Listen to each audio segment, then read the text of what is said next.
السلام علیکم ورحمۃ اللہ وبرکاتہ۔ ایک ولی دوسرے کی لذت کا ادراک نہیں کر سکتا تو گناہوں سے بچنے کا پہلا انعام بلطف زندگی، دوسرا انعام سائے عرش ملے گا، تیسرا انعام جنت میں داخلہ مل جائے گا۔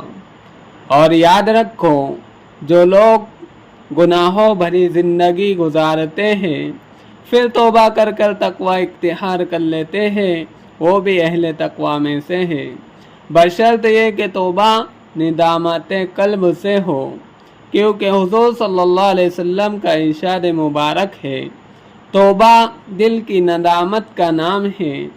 ملا علی قاری رحمۃ اللہ علیہ فرماتے ہیں، جو گناہوں سے توبہ کر لے، استغفار کر لے، حق تعالی متقیوں ہی کے درجے میں اس کو رکھیں گے۔ اللہ تعالی ہم سب کو سچی پکی توبہ کرنے کی توفیق عطا فرمائے، آمین۔